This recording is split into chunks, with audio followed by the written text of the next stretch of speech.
Bismillahirrahmanirrahim. Assalamu alaikum. I am Aksa Amin. Today our presentation topic is impacts of digital libraries. First of all viewers channel को subscribe कर दें और video को like कर दें।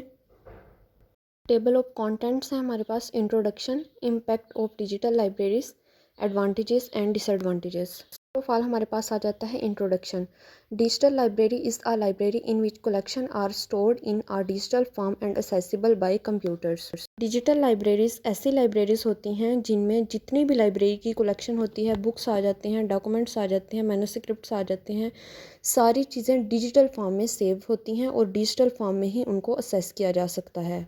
Our digital content may be stored locally or accessed remotely via a computer network. Digital library में हम लोग पब्लिकली डाटा को सेव कर सकते हैं और कोई भी इंसान किसी भी कंप्यूटर नेटवर्क के थ्रू उनको असेस कर सकता है। A collection of documents in organized electronic form available on the internet or on CD-ROM, it depending on the specific library. Electronic form में जितना भी डाटा सेव होता है उसको हम लोग या तो इंटरनेट के थ्रू असेस कर सकते हैं या सीडी रोम के थ्रू असेस कर सकते हैं। ये लाइब्रेरी पे डिपेंड करता है कि वो हमें किस तरह असेस देती है। नेक्स्ट हमारे पास आ जाता है digital library is a type of information retrieval system. Digital library जो है वो इंफॉर्मेशन को रिट्राइव करने की एक टाइप है। इसके थ्रू हम लोग इंफॉर्मेशन को असेस कर सकते हैं, रिट्राइव कर सकते हैं।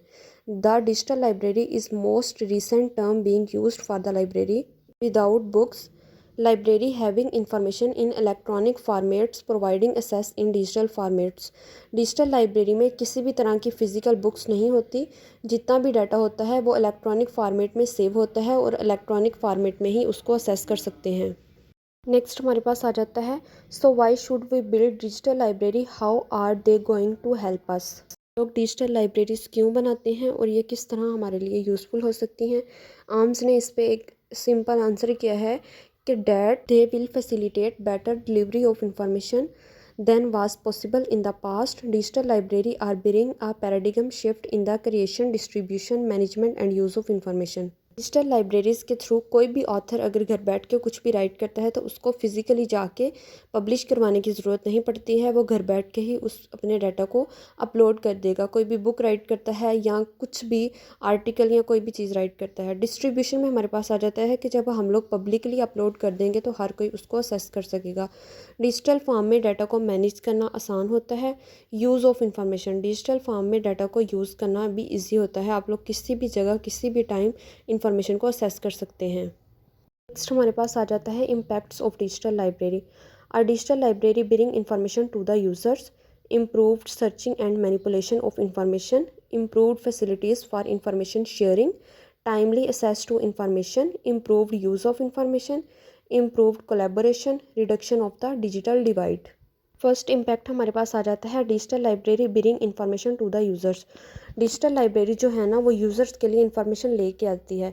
कोई भी यूज़र किसी भी जगह बैठा है, किसी भी टाइम वो इंफॉर्मेशन को असेस कर सकता है। फॉर एग्जांपल रात के 12 बज रहे हैं, आप लोग फिज़िकल लाइब्रेरी में नहीं जा सकते, कोई घर में इशू है, आप लोग बाहर नहीं निकल सकते, तो क्या है कि आप लोग घर बैठ के डिजिटल लाइब्रेरी से कोई भी डाटा किसी भी टाइम असेस कर सकते हैं।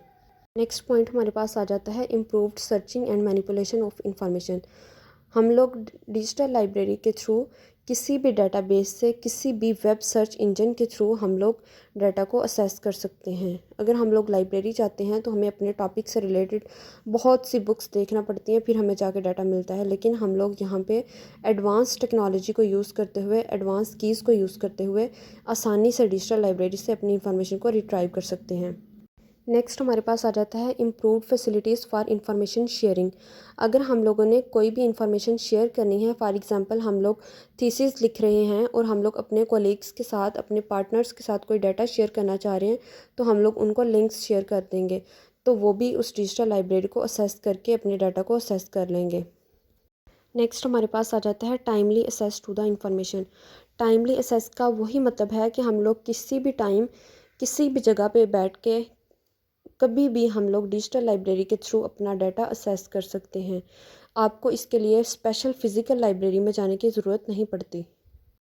Improve use of information, digital library हमें ये फैसिलिटी प्रोवाइड करती है कि हम लोग किसी भी टाइम किसी भी जगह पे किसी भी लैंग्वेज में अगर हमारे पास कोई इन्फॉर्मेशन है तो हम लोग उस लैंग्वेज से इंग्लिश में या अपनी लैंग्वेज में कन्वर्ट करके उस इन्फॉर्मेशन को भी असेस कर सकते हैं। इससे क्या है कि कल्चरल डिवाइड भी ख़त्म हो गया है। Improved collaboration. University of California में रिसर्च हुई थी जिसमें क्या था कि कोलैबोरेशन को इम्प्रूव किया गया था। रिसर्च के जितने भी स्टूडेंट्स हैं वो जितनी भी दूसरी यूनिवर्सिटीज़ हैं या दूसरे इदारे हैं उनके साथ आपस में अपने रिसोर्सेज को शेयर कर सकेंगे। नेक्स्ट हमारे पास आ जाता है reduction of the digital divide. Digital divide ये होता है कि दो इलाके के लोग हैं, एक शहर में रहने वाले हैं और एक गांव में रहने वाले हैं। जो शहर में रहने वाले हैं उनके पास अच्छी इंटरनेट की सहूलियात होती हैं, वो अच्छे से सारी रिसोर्सेज को असेस कर सकते हैं जिनकी उनको ज़रूरत होती है। लेकिन गांव में रहने वाले लोगों के पास अच्छे से इंटरनेट की फैसिलिटीज़ नहीं होती हैं, ना उनके पास रिसोर्सेज होते हैं, वो उन जितनी भी उनकी नीडली इंफॉर्मेशन होती है उसको असेस नहीं कर सकते हैं। इसकी वजह से डिजिटल गैप आ जाता है। गांव में रहने वाले लोगों के पास सिटी के लोगों से कम इन्फॉर्मेशन होती है। नेक्स्ट हमारे पास advantages of the digital library. No physical boundary, कि इसके लिए किसी भी फिज़िकल बिल्डिंग की या बाउंड्री की बुक्स वगैरह की ज़रूरत नहीं होती है। राउंड द क्लॉक अवेलेबल, 24/7 आप लाइब्रेरी को असेस कर सकते हैं। मल्टीपल असेस, एक टाइम में एक ही रिसोर्स को एक से ज़्यादा लोग असेस कर सकते हैं। Structured approach. डिजिटल लाइब्रेरी में हम किसी भी एक बुक के एक चैप्टर से किसी नेक्स्ट चैप्टर में इजीली मूव कर सकते हैं। इंफॉर्मेशन रिट्रीवल, इंफॉर्मेशन को असेस करना बहुत आसान हो जाता है। हम लोग एक क्लिक पे इंफॉर्मेशन को असेस कर सकते हैं। प्रिजर्वेशन एंड कंजर्वेशन, हम लोग जो भी इंफॉर्मेशन है उसको प्रिजर्व कर सकते हैं, उसको डाउनलोड कर सकते हैं, आया कि दोबारा भी उसको यूज़ कर सकते हैं। डिसएडवांटेजेस हमारे पास आ जाते हैं। कॉपीराइट, डिजिटल लाइब्रेरी में कॉपीराइट का इशू आ जाता है कि जो भी आप लोगों ने अपलोड करना है सबसे पहले आपने उसका कॉपीराइट आपके पास होना चाहिए कि ये आपका ही मटेरियल है। स्पीड ऑफ असेस, जब एक टाइम में ज़्यादा लोग असेस कर रहे होते हैं तो उससे क्या है कि स्पीड स्लो हो जाती है। Initial cost is high. Digital libraries बनाने के लिए आपको सॉफ्टवेयर्स ख़रीदने पड़ते हैं, कंप्यूटर्स ख़रीदने पड़ते हैं, उसके अलावा को आईटी के लोग हायर करना पड़ते हैं, तो उस पर क्या है कि कॉस्ट ज़्यादा आ जाती है। एफिशिएंसी, डिजिटल लाइब्रेरी में क्योंकि बहुत ज़्यादा मकदार में डाटा पड़ा होता है तो ये नहीं अक्सर औक़ात पता चलता है कि कौन सा डाटा आपके लिए यूज़फुल है। इन्वायरमेंट में हमारे पास आ जाता है कि कुछ लोग जो होते हैं वो फ़िज़िकल बुक्स को प्रेफर करते हैं, फ़िज़िकली बुक्स को रीड करना ज़्यादा पसंद करते हैं, डिजिटल फॉर्म में उनको रीड करना नहीं पसंद होता।